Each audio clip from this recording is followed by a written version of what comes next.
평안들 하시죠? 하나님은 사랑이십니다. 예수님은 우리를 치유하시는 분이십니다. 성령 하나님께서는 우리를 위로하시고 평안을 주시는 분이십니다. 성삼일체 하나님께서는 우리가 사랑으로 치유함을 받고 위로와 평안이 충만하시기를 원하십니다. 이 시간 예배를 통하여 성삼일체 하나님께서 베푸시는 사랑과 치유하심과 위로와 평안을 통해서 우리들이 가지고 나온 몸의 질병과 마음의 질병의 치료함을 받으시고 우리가 가지고 나온 모든 문제들이 해결함을 받는 놀라운 은혜의 역사를 체험하시기를 간절히 축원합니다. 2020년 4월 19일 부활절 후 첫 번째 주일 주일날 예배를 다 같이 드리시겠습니다. 묵도하시겠습니다.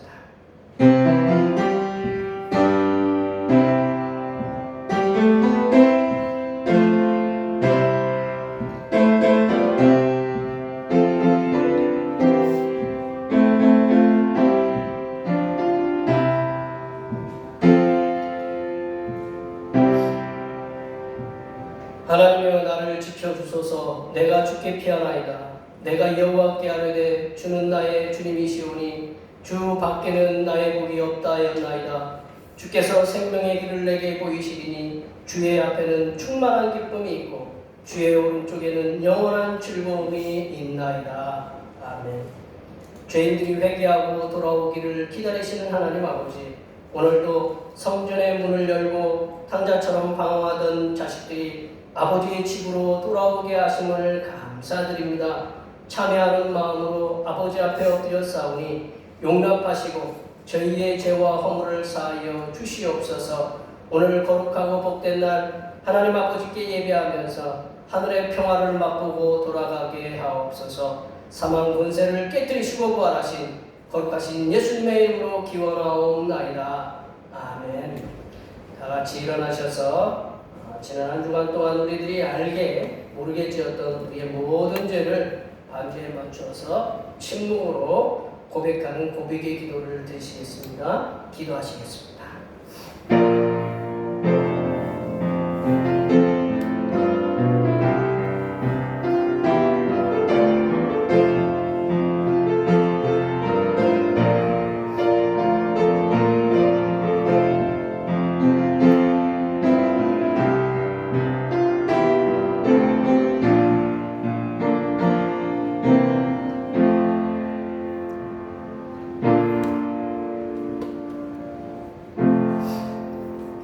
우리 하나님께서는 진심으로 죄를 고백하는 사람들에게 그 죄를 용서하기로 약속하셨습니다. 만일 우리가 우리 죄를 자백하면 그는 미쁘시고 의로우사 우리 죄를 사하시며 우리를 모든 불의에서 깨끗하게 하실 것이요, 이 말씀에 의하여 우리의 죄가 용서받았음을 확신합니다. 우리 찬양 하나 내용 하나 다 같이 찬양하시겠습니다.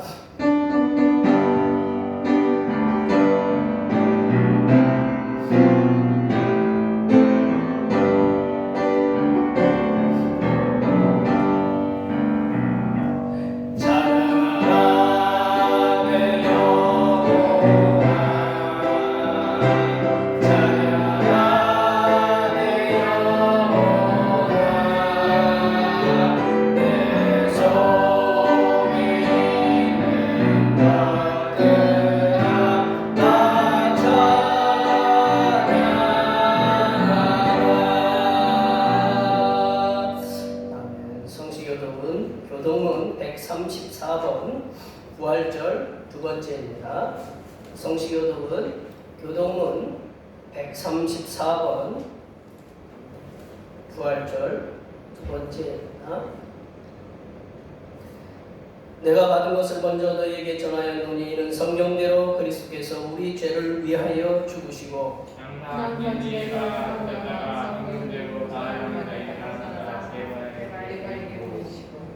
후에 12 제자에게와 그 후에 500여 형제에게 일시에 보이셨나니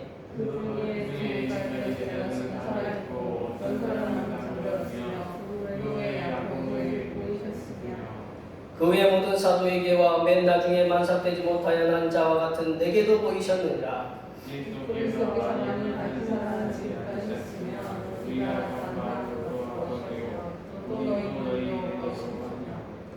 만약 그리스도 안에서 우리가 바라는 것이 다만 이 세상의 삶뿐이면 모든 사람 가운데 우리가 더욱 불쌍한 자이리라. 그러나 이제 그분이 그께서 죽은 자 가운데서 세상을 온전히 다니는 내가 되셨도다.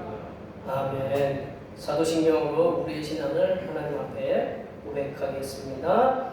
나는 전능하신 아버지 하나님 천지의 창조주를 믿습니다. 나는 그의 유일하신 아들 우리 주 예수 그리스도를 믿습니다. 그는 성령으로 잉태되어 동정녀 마리에게서 나시고 본디오 빌라도에게 고난을 받아 십자가에 못 박혀 죽으시고 장사된 지 사흘 만에 죽은 자 가운데서 다시 살아나셨으며 하늘에 오르시어 전능하신 아버지 하나님 우편에 앉아 계시다가 거기로부터 살아있는 자와 죽은 자를 심판하러 오십니다. 나는 성령을 믿으며 거룩한 공교회와 성도의 교제와 죄를 용서받는 것과 몸의 부활과 영생을 믿습니다. 아멘. 다 같이 앉으셔서 찬송 75장 하시겠습니다. 찬송 75장입니다.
존귀하신 하나님 아버지, 주님의 부활하심을 통하여 죄인들에게 소망과 위로와 기쁨과 감사를 허락하사 코로나19로 인하여 고단한 세상살이에서도 능히 견디며 이겨내며 살아갈 수 있도록 인도하여 주시니 그 은혜를 감사드립니다.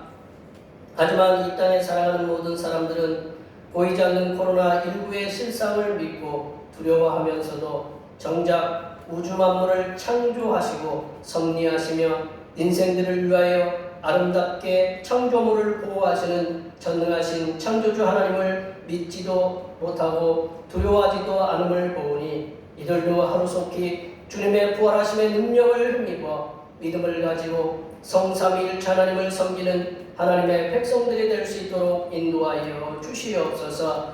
하나님 아버지, 지난주에는 이 나라의 선거를 통하여 국민들이 새롭게 뽑은 국회의원들이 있습니다. 새롭게 뽑힌 국회의원들이 자신의 유익과 자신의 당의 유익에만 정열을 쏟지 말고 정말로 나라와 어려움에 처한 백성들을 돌보며 정치하는 위정자들이 되도록 인도하여 주시옵소서.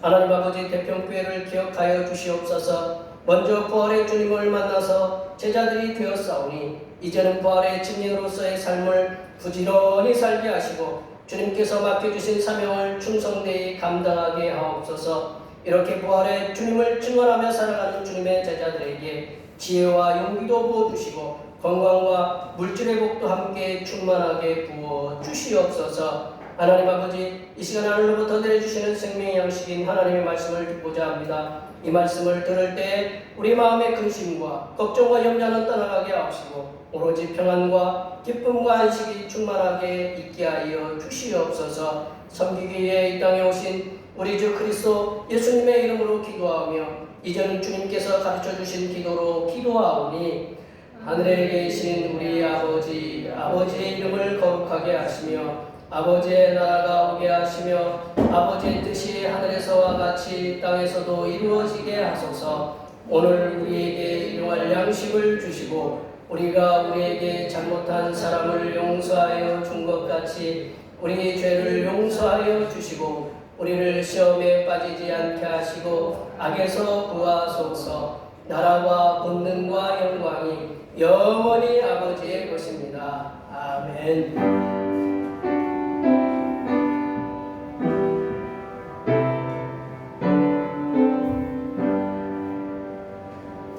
오늘 우리에게 주신 하나님의 말씀은 신약성경 요한복음 20장입니다.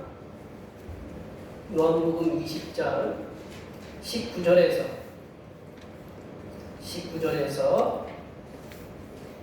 31절 말씀까지입니다. 신약성경 182쪽, 183쪽에 있습니다.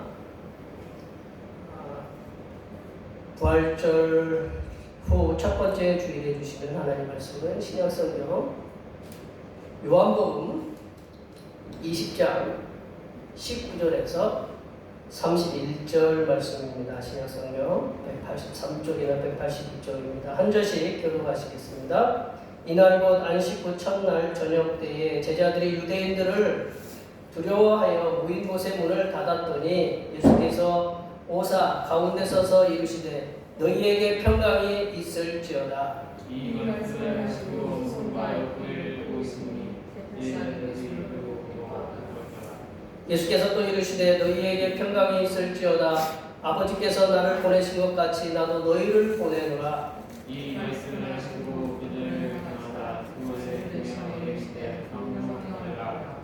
너희가 누구의 죄든지 사하면 사하여질 것이요 누구의 죄든지 그대로 두면 그대로 있으리라 하시니라. 열두 제자 중에 하나로서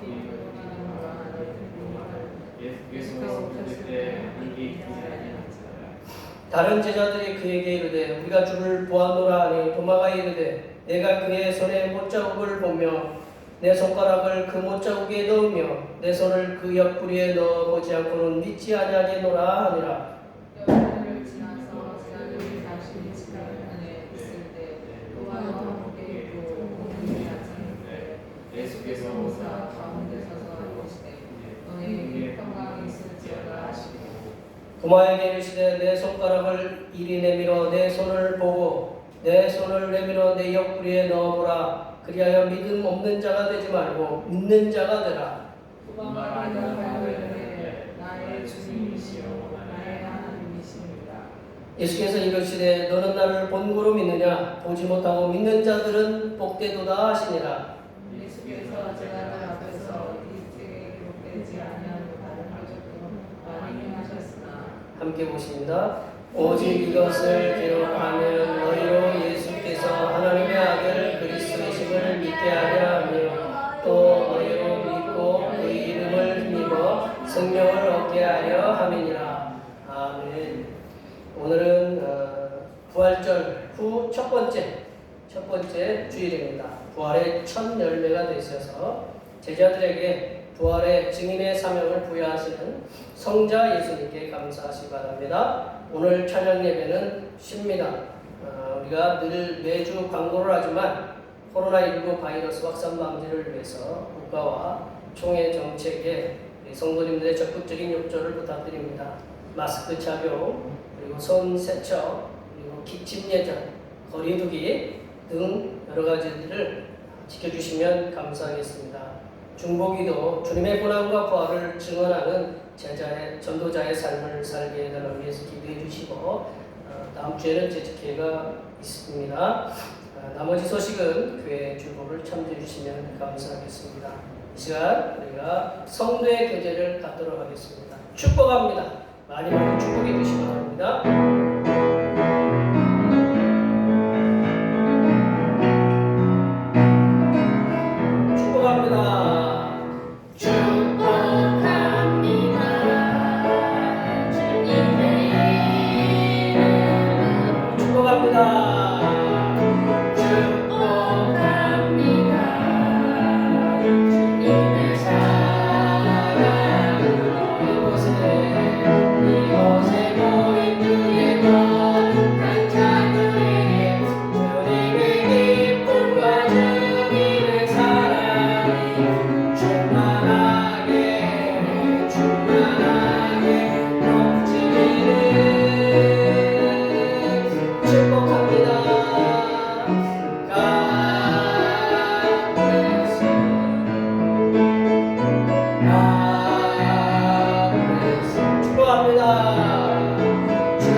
우리 한번 이런 상상을 해보면 어떨까요? 이런 상상 좀 끔찍하다고 우리가 볼 수 있지만 우리가 불에 타서 형체를 알아볼 수 없는 사람이 우리 가족 중에 한 사람, 쉽게 얘기하면 형이나 동생이나 누나나 뭐 오빠나 그리고 우리 딸은 뭐 숙부나 숙모나 그런 가족 중에 한 사람이라고 하면 그러니까 형체를 알아볼 수 없는데 뭐 DNA 검사를 해보고 뭐 여러 가지 검사를 해보니까 99%가 일치를 했어요. 99%가 일치를 해서 장례를 잘 사흘 동안 잘 치르고 그 유골함을 납골당에 잘 모시고 왔는데 그 다음날에 그 사람이 어제 장례를 치렀는데 그 사람, 뭐 형, 누나, 뭐 동생, 오빠, 그 숙부가 갑자기 떡하니 우리들 앞에 이렇게 가족들 앞에 나타났다면 여기 계신 분들은 별로 반응이 없는데 그렇다면 어떨까요? 분명히 죽었다고 생각했던 우리 가족 중에 한 사람이 다시금 우리 앞에 나타난다. 그러면 그 생각만 해도 오금이 저리고 온몸이 오싹 소름이 끼치지 않을까요? 그럼 한번 또 질문해 볼게요. 죽은 줄로 알았는데 살아온 사람과 정말로 죽었다가 다시 살아온 사람과의 차이는 뭘까요? 죽은 줄로 알았던 사람과 정말로 죽었다가 다시 살아온 사람, 그 차이. 예수님의 제자들은 정말로 놀라운 소식을 들었어요. 사흘째 되던 날이죠. 예수님께서 죽은 줄로 알았는데 다시 살아왔다는 소식을 들은 것이 아니라 예수님께서 정말로 십자가에 죽으셨는데 그래야 아리마대 사람 요셉이 예수님을 새 무덤에 잘 모셔놓고 그것을 예수님의 여자 제자들이 분명히 확인을 하고 사흘에 예수님께 향품을 바르려 가보니 무덤에 돌은 옮겨져 있고 예수님의 시신은 사라져서 빈무덤만 덩그러니 놓여져 있었습니다. 또 거기에 한술 더 떠가지고 죽으신 예수님께서 살아나셨다. 죽으신 예수님께서 살아나셨다. 살아나신 것을 분명히 배웠다라는 막달라 마리아와 여러 여자 제자들, 그 말을 들은 제자들의 남자 제자들이죠. 남자 제자들의 등골은 옥사가했습니다. 예수님께서 부활하셨다라는 소식을 듣고 빈무덤을 확인한 남자 제자들이 열심히 달려갔어요. 그래서 빈무덤을 확인했어요. 확인할 그날 저녁에 제자들은 한 곳에 모여 있었어요. 예수님께서는 유대인들을 두려워하여 문을 잠그고 모여있는, 문을 안에서 잠그면 바깥에서는 열어주지 않는 이상, 안에서 열어주지 않는 이상 열지를 못해요. 문을 잠그고 있는 그 집에 나타나셨어요. 유령처럼, 귀신처럼 영으로만 나타나신 것이 아니라 십자가에 달리셨을 때, 우리 여기 뒤에 있는 십자가는 예수님이 달려있지 않지만 다른 교단의 십자가를 보면 이렇게 달려있는 십자가가 있어요. 예수님이 달려있는 십자가. 그 십자가에 달리신 그 모습 그대로 나타나셨다. 귀신으로 나타나신 것도 아니고, 하얀 머리 풀어서 나타난 것도 아니고, 하얀 속옷을 입고 나타나신 것도 아니고, 예수님께서 십자가에 죽으셨던 그 모습 그대로 나타나셨어요. 머리에는 가시관을 쓰셨다가 이렇게 뽑혀가지고 핏자국이 아직도 남아있어요. 그리고 몸에는 채찍자국이 있어요. 온몸에는 채찍자국. 수십 대를 맞으셔가지고 온몸에는 찢기고 상한 채찍자국이 있어요. 그것과 함께 손목과 그 발 옆구리는 못에 찔렸어요. 못에 찔린 상처를 그대로 입고 옆구리는 창에 찔린 모습 그대로 나타나셨다라는 거죠. 참으로 신기하지 않습니까? 네, 여기에 계신 분들은 신기하지 않은가 봐요. 안에서 잠긴 문을 열고 누가 열어주셔서 들어가신 것이 아니라 예수님께서는 부활하신 육신의 몸을 그대로 가지시고, 우리가 여기 벽이 있지 않습니까? 벽과 문을 방해받지 않으시고 두려움에 떨고 있는 제자들 가운데 섰다라는 거죠. 오늘 본문 말씀을 통해서 예수님께서 이렇게 십자가의 고통의 흔적을 그대로 몸에 지닌 채 제자들에게 나타나신 모습과 부활하신 예수님을 대하는 제자들의 모습, 이제 십자가에 달리신 그대로 나타나셔서 제자들 앞에 나타나신 예수님과 예수님의 모습과 부활하신 그 십자가에 달리신 그 예수님을 대하는 제자들의 모습을 비교해 보면서 오늘 본문 말씀을 통해서 우리들에게 주시는 그 말씀들을 한번 살펴보도록 하겠습니다. 첫 번째로 부활하신 예수님께서는 제자들이 있는 곳을 찾아다니시면서 나타나셨어요. 뭐라고요? 제자들이 있는 곳을 찾아다니시면서 나타나셨다. 오늘 19절 말씀을 다 같이 읽어보겠습니다. 19절 말씀입니다. 이날 곧 안식 후 첫날 저녁 때에 제자들이 유대인들을 두려워하여 모인 곳에 문들을 닫았더니 예수께서 오사 가운데 서서 이르시되 너희에게 평강이 있을지어다. 예수님께서 부활하신 몸으로 나타나신 곳은 어느 곳이냐면, 제자들이 유대인들을 두려워해요. 부활하신 예수님, 십자가에 달린 예수님을 갖다가 믿는 사람들을 잡고자 하는 그런 유대인들을 두려워하여 문을 잠그고 있는 그곳에 나타나셨습니다. 이 제자들은 누구냐? 예수님을 모른다고 배신을 때린 제자들이었습니다.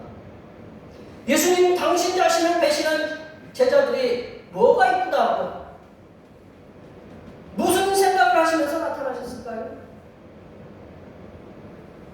21장에 가보면, 오늘 20장이죠? 21장에 가보면 부활하신 예수님께서는 사명을 버리고, 예수님께서 사명을 분명히 주셨는데 그 사명을 버리고 갈릴리로 돌아가 버린 그 바닷가에 고기를 잡고 있는 그 제자들이 있는 그곳에 나타나셨습니다. 예수님께서는 사명을 쳐버린 제자들에게 어떤 마음을 가지고 어떤 마음을 가지시고 갈릴리 호수에 나타나셨을까요? 부활하신 예수님께서는 엠마오로 가는 두 제자에게도 나타나셨습니다.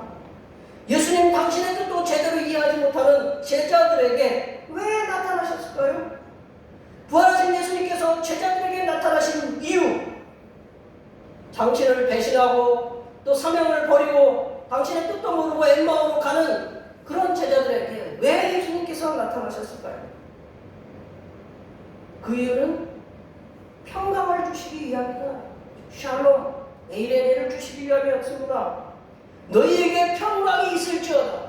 예수님께서 제자들 가운데 서서 제일 먼저 하신 말씀이 너희에게 평강이 있을지어다. 너희에게 평강이 있을지어다. 이 샬롬 인사는 이스라엘 백성들이 그냥 주고받는 평상시 주고받는 인사입니다. 우리나라에도 예전에는요. 우리 여기 우리 어르신들 계시지만 아침 인사가 뭐였어요? 밤새 안녕하셨습니까? 이었습니다. 왜 밤새 안녕하셨습니까? 라고 인사했을까요? 밤 사이에 밤을 새는 동안 그동안에 그때는 너무 살기 어려워서 밤 사이에 하늘의 부름을 받고 떠난 분들이 많이 계셨기 때문에 그 인사를 하셨다고 해요. 부활하신 예수님께서 제자들에게 나타나셔서 너희에게 평강이 있을지어다 라고 하신 말씀은 그냥 일상적으로 안녕하세요? 밤새 안녕하셨습니까? 평안하시죠? 그 인사가 아니라라는 거죠. 그 예수님께서 너희에게 평강이 있을지어다 샬롬 에이레네라고 인사하신 것은 정말로 세상이 줄 수 없는 평안을 주시기 위함이었다는 거죠. 예수님께서는 요한복음에 의하면 공생의 기간 동안 예수님께서 제자들과 함께 사역을 하셨던 그 기간 동안에 제자들에게 이런 말씀을 하셨어요. 세상이 줄 수 없는 평안을 너희에게 주시겠다고 약속했습니다. 우리 요한복음 14장 27절 말씀을 다 같이 읽어볼까요? 요한복음 14장 27절 말씀입니다. 평안을 너희에게 끼치노니 곧 나의 평안을 너희에게 주노라. 내가 너희에게 주는 것은 세상이 주는 것과 같지 아니하니라. 너희는 마음에 근심하지도 말고 두려워하지도 말라. 평안을 너희에게 끼친다. 곧 나의 평안, 예수님의 샬롬, 예수님의 그 에이레네를 내 제자들에게 주겠다. 내가 너희에게 주는 것, 예수님께서 제자들에게 주는 것은 세상이 주는 것 같지 않다라는 겁니다. 그러니 너희는 마음에 근심도 하지 말고 두려워하지도 말고. 지금 제자들은 두려워하고 있어요. 근심하고 있어요. 그런데 예수님께서 나타나셔서 에이레네 샬롬이라고 말씀하시면서 그들에게 평강을 주시고 있다는 거죠. 제자들은 지금 극도의 공포 속에 사로잡혀 있었습니다. 한데 십자가에 죽으신 예수님께서 당신이 말씀하신 대로 사흘 만에 다시 살아나셔서 떡하니 제자들 앞에 계신 것입니다. 이렇게 십자가의 고난의 흔적을 그대로 육신에 지닌 채 제자들에게 평강을 주셨어요. 그러니까 이 제자들의 반응이 어땠느냐? 제자들은 정말로 기뻤다고. 정말로 기뻤다고. 20절 말씀입니다. 우리 20절 말씀 읽어볼까요? 이 말씀을 하시고 손과 옆구리를 보이시니 제자들이 주를 보고 기뻐하다. 네. 손과 옆구리를 보여주셨다. 손은 이렇게 보여주시면 돼요. 여기 손목이니까 손은 보여주면 돼요. 손목은. 근데 옆구리를 보여주려면 어떡할까요? 우리 집사람이 지금 이렇게 원피스를 입었습니다. 이 원피스를 입었는데 옆구리를 보여주려면 어떻게 해야 될까요? 예수님이 옆구리를 갖다가 보여주시려면 예수님은 그때는 이런 식으로 이 가운처럼 하나로 돼 있어요. 옆구리를 보여주시려면 어떻게 할까요? 옷을 다 올려야 됩니다. 예수님의 당신의 그 모습을 적나라하게 다 보여주셔야 돼요. 그냥 말씀에서 보시듯이 제자들은 계속해서 주님을 멀리했지만 부활하신 주님께서는 계속해서 유대인들을 두려워해서 집에 있든지 아니면 사명 버리고 갈릴리 호수로 가든지 예수님 뜻을 제대로 이해하지 못하고 엠마오로 가든 길이든지 간에 예수님께서는 어디든 상관없이 제자들에게 찾아가셔서 평강을 주시고 그들에게 기쁨을 주셨다는 겁니다. 부활하신 예수님께서는 제자로서의 삶을 살다가 낙심한 이들이 어디에 있든지 찾아가 주시어서 세상에 줄 수 없는 평안을 주시는 분이다. 예수님께서는 사명자의 삶을 살다가 어려움에 처해있는 주님의 종들을 찾아가 기쁨을 주시는 분이다. 예수님께서는 힘들고 고통스럽고 괴로워서 당신을 피하는 이들을 찾아가서 만나주시고 위로해 주시고 또한 필요를 채워주시고 안아주시고 마음의 평강과 기쁨을 회복시켜 주시는 분이심을 믿으시기 바랍니다. 그리고 괴로울 때 주님의 얼굴 보라 그 찬양처럼 괴롭고 고통스럽고 힘에 겨울 때 십자가에서 가시관 쓰시고 채찍에 맞으셔서 찢긴 온 몸과 손박힌 손목과 그리고 발 그리고 창에 찔린 옆구리를 보여주시면서 찾아오시는 그 예수님을 바라보시면서 항상 승리하시는 하나님의 귀한 백성들이 되시기를 간절히 축원합니다. 두 번째로 부활하신 예수님께서는 의심하는 제자에게 나타나셔서 믿음의 확신을 주시는 분이십니다. 부활하신 주님께서는 의심하는 제자들에게 나타나서 믿음의 확신을 주시는 분이다. 27절 말씀을 읽어보겠습니다. 27절 말씀을 읽어보겠습니다. 도마에게 이르시되 내 손가락을 이리 내밀어 내 손을 보고 내 손을 내밀어 내 옆구리에 넣어보라. 그리하여 믿음 없는 자가 되지 말고 믿는 자가 되라. 이 도마가 예수님으로부터 이런 말씀을 듣게 된 이유는 뭘까요? 그 이유는 부활하신 예수님께서 그 부활하신 그 몸 그대로 제자들에게 손과 옆구리, 발을 보여주실 때 그 자리에 어쩐 일인지 도마만 쏙 빠졌습니다. 그 자리에 있지 않겠습니다. 도마는 부활하신 예수님께서 십자가에 달리신 그 모습 그대로 가지시고 제자들에게 나타나셨다는 말에 손가락으로 예수님의 못 박힌 그 손목, 창에 찔린 그 옆구리에 손을 넣어보겠다, 손가락을 넣어보겠다라고, 그래 넣어보고 믿겠다라고 그렇게 하는 거예요. 도마는 영어로 볼까요? 우리 여기 애들이 즐겁게 가지고 놀았던 장난감 이름이기도 합니다. 토마스는 쌍둥이라는 뜻이에요. 도마에 대해서는 요한복음에 보면 2번 언급되어 있습니다. 오늘 본문까지 3번이 언급되어 있는데 이렇게 많이 언급된 사람이 없어요. 도마가 2번 언급되어 있는, 앞에 보면 2번 언급되어 있는데 예수님께서 당신의 친구 죽은 나사로를 살리러 가실 때 뭐라고 이게 도마가 얘기했냐면 우리도 주님과 함께 죽으러 가자. 이 도마의 말에 의하면 우리가 그 뜻을 해석해보면 도마는 필사의 각오로 주님과 함께 필사의 각오로 그 유대 지역으로 갔다라는 거죠. 그리고 주님께서 요한복음 14장에 너희는 마음에 근심하지 말라. 하나님을 믿으니 나를 믿으라. 내가 너희를 거처를 예비하러 간다라고 얘기하니까 이 당돌한 이 도마는 이런 당돌한 질문을 해요. 요한복음 14장 5절에 보면 도마가 이르되 주여 주께서 어디로 가시든지 우리가 알지 못하거늘 그 길을 어찌 알겠사옵나이까. 주여 주께서 어디로 가시는지 우리가 알지 못하거늘 그 길을 어찌 알겠습니까? 라고 도마가 이렇게 묻습니다. 이 도마의 이런 당돌한 질문으로 인해서 예수님께서 놀라운 말씀을 제자들에게 주십니다. 그것이 요한복음 14장 6절이에요. 정말로 깜짝 놀랄 말씀입니다. 우리 요한복음 14장 6절을 다 같이 읽어보겠습니다. 예수께서 이르시되 내가 곧 길이요 진리요 생명이니 나로 말미암지 않고는 아버지께로 올 자가 없느니라. 이 말씀이 어떻게 나오느냐? 도마가 예수님한테 질문을 통해서, 당돌한 질문을 통해서 이 말씀이 우리에게 주셨다. 우리가 예수님이 유일한 구원의 증거, 구원자라고 얘기할 수 있는 이 말씀을 이 도마를 통해서, 도마의 질문을 통해서 나오게 된다는 거죠. 요한복음에서 보면 이렇게 요한복음에서의 그 도마의 이런 행적을 짚어볼 때 도마는 열정이 있습니다. 그리고 합리적인 사고를 가진 제자로 우리가 볼 수 있다는 거죠. 오늘 본문 말씀에서도 자신은 부활하신 주님을 보지 못했으니 못 믿겠다라는 것은 도마의 합리적인 의심에서 나온 것입니다. 합리적이다라는 것은 이성적이죠. 우리 머리로 판단할 수 있는 거죠. 죽은 줄로 알았던 사람이 살아서 돌아온 것도 아니고, 죽은 줄로 알았던 사람이 살아서 돌아온 것도 아니고, 죽었다.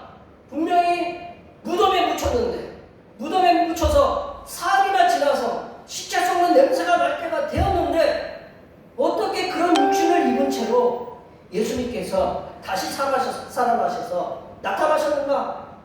이건 합리적이고 어떻게 보면 과학적인 사고의 의구심이다. 이러한 도마의 의심은 예수님의 부활을 믿지 못하는, 그 당시에 예수님을 믿는 많은 사람들이 있었는데, 예수님을 믿지 못하는 그 당시에 수많은 사람들의 질문이다라는 거죠. 어떻게 예수님이 부활하시느냐? 육신을 입고 그대로 부활하셨느냐? 영지주의가 그거죠. 육은 악하고 영은 선하다.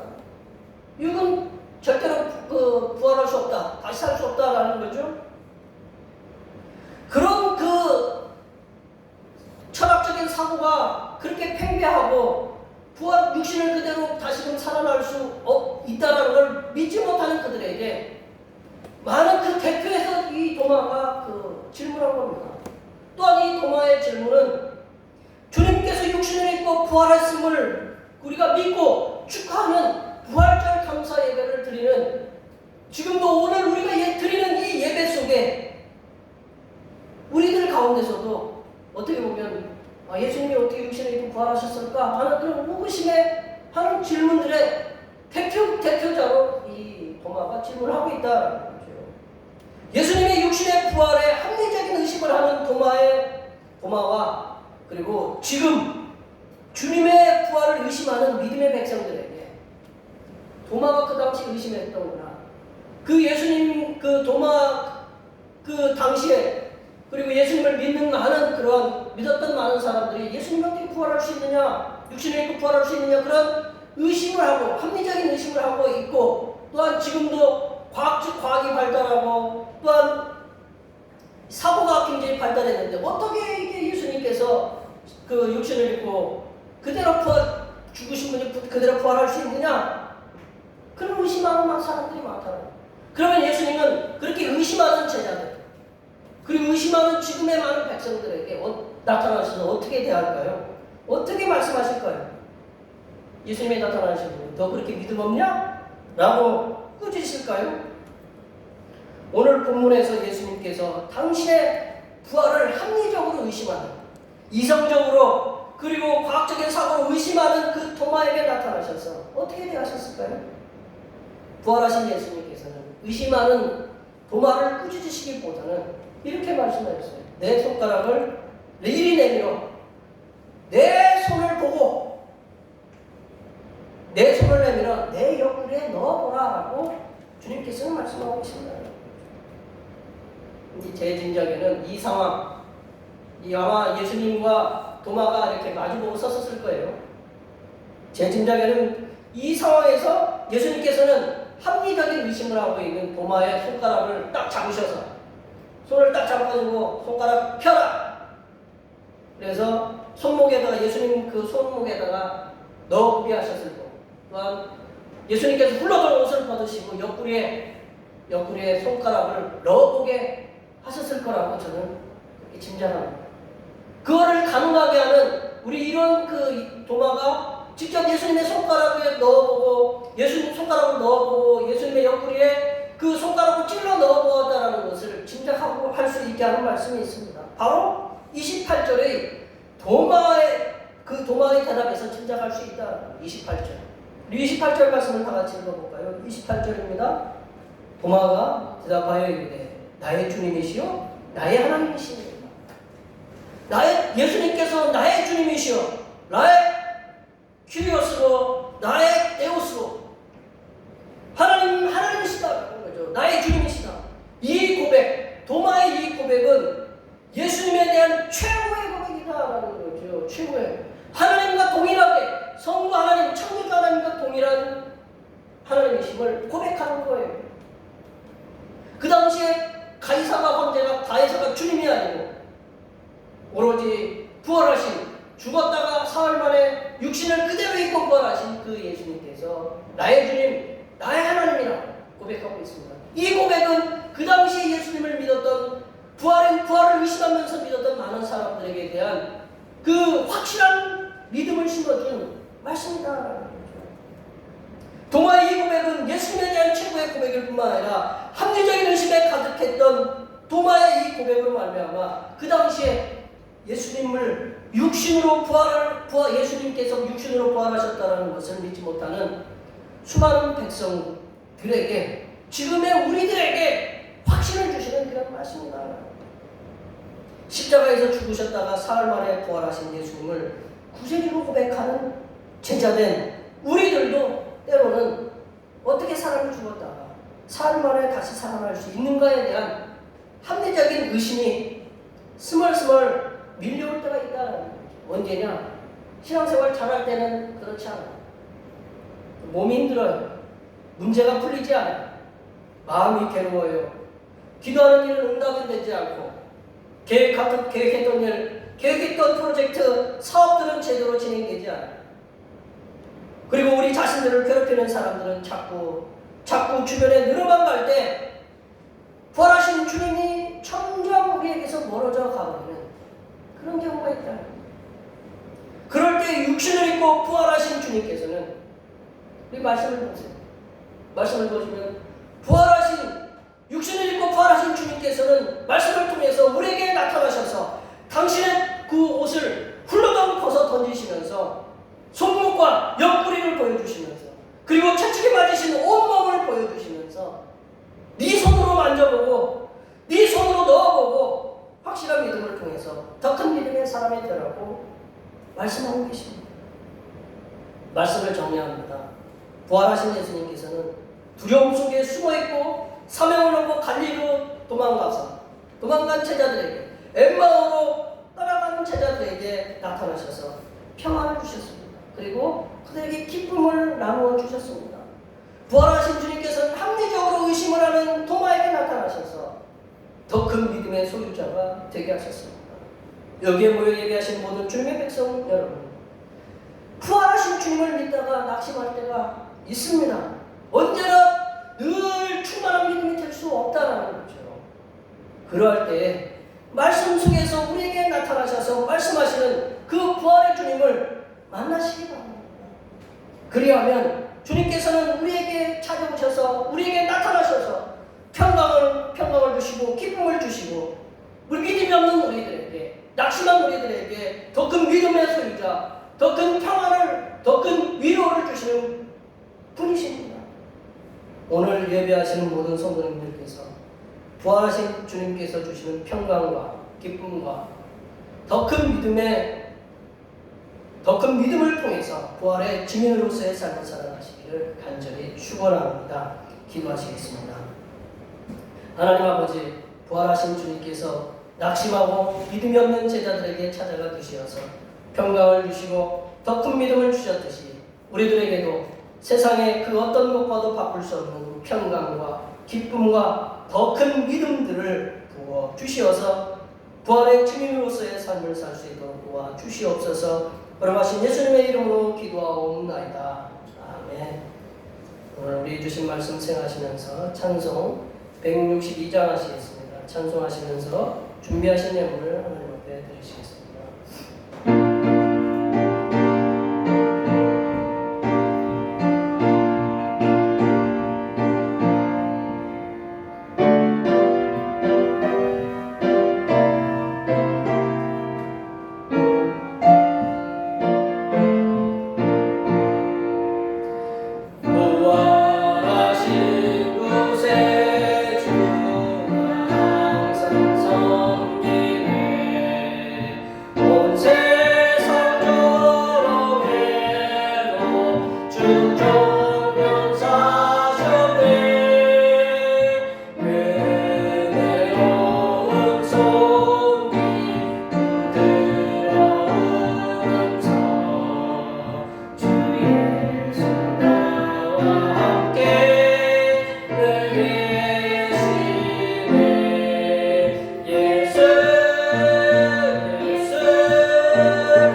거룩한 주님의 날에 세상에서 불러내사 이 세대를 본받지 않고 하나님께서 기뻐하시는 예배를 드리게 하심을 감사드립니다. 이렇게 하나님 앞에 나와 우리들이 정성을 모아드린 예물에 함께 하시사 기뻐 받아 주시옵소서. 하나님 아버지, 우리들에게 건강을 주시고 평안하게 일을 할 수 있도록 공간을 주심에 감사드립니다. 그곳에서 지난 한 달 동안 수고하여 얻은 소득의 열의 하나를 정성을 모아 주님 앞에 드립니다. 이 예물을 기쁘게 받으시사 우리의 삶에 부족함이 없도록 충만하게 채워주시고 우리의 자손의 자손까지 복을 누리며 살아가는 은혜가 임하게 하여 주시옵소서. 하나님 아버지, 범사에 감사하는 마음을 담아 감사의 예물을 드립니다. 주님의 부활하심을 통해 우리들에게 평화가 임하고 복된 삶을 누림에 감사하여 감사의 예물을 드립니다. 여러 가지 모양으로 감사의 예물을 드렸사오니 바친 손길들마다 범사에 하는 모든 일이 형통하게 하시고 심령에는 항상 평화로 가득 차게 하시고 육신으로는 강건함이 충만하게 임하게 하여 주시옵소서. 하나님 아버지, 변함없이 주일 헌금을 드립니다. 월정 헌금을 드립니다. 하나님 나라 확장을 위해서 성경 헌금을 드립니다.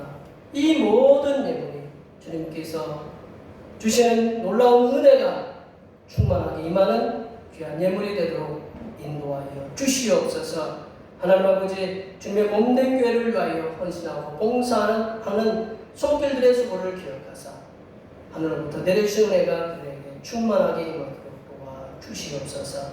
아버지 하나님, 부활하신 주님께서 제자들을 찾아 위로하시고 성령을 부어주시고 죄사함의 권세를 주셨사오니 이러한 능력이 우리에게도 임한 줄을 믿고 이 시대에 부활의 주님의 제자로서의 삶을 살아가도록 인도하여 주시옵소서. 거룩하신 예수님의 이름으로 기도하옵나이다. 아멘.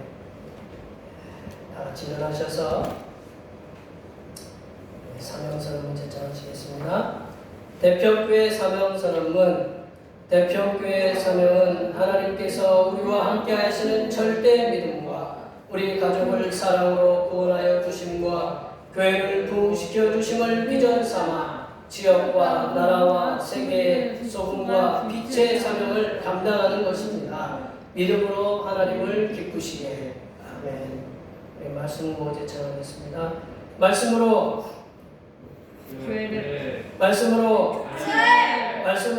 세상을 새롭게 하소서. 결단의 찬송 나를 주십니다. 한 번만 하시겠습니다.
이제는 죽음에서 부활하사 제자들에게 성령과 사명을 부어주신 우리 주님 예수 그리스도의 주님의 부활의 역사를 통하여 죄인들을 구원하시는 하나님 아버지의 무한하신 사랑하시고 주님의 부활의 역사를 믿을 수 있도록 믿음과 지혜를 주시는 보혜사 성령 하나님의 교통하심과 교제하심과 위로 충만하게 하시고 부활의 증인으로서 능력을 받아 사명을 감당하며 살아가기를 다짐하는 여기 모인 모든 주님의 백성들 위해와 그들의 가정과 건강, 직장과 사업 위에 올해 모든 농사와 계획들을 위해 그쳐져 있는 모든 자녀손들 위해 이전에 함께하지 못한 모든 태평교회 권속들 머리머리 위에와 이 나라의 국민들의 손에 위해서 새롭게 뽑힌 국회의원들 위해 하나님께서 나라 사랑과 백성 사랑하는 마음을 부어주시며 전 세계의 코로나19 환자를 치료하다가 순정한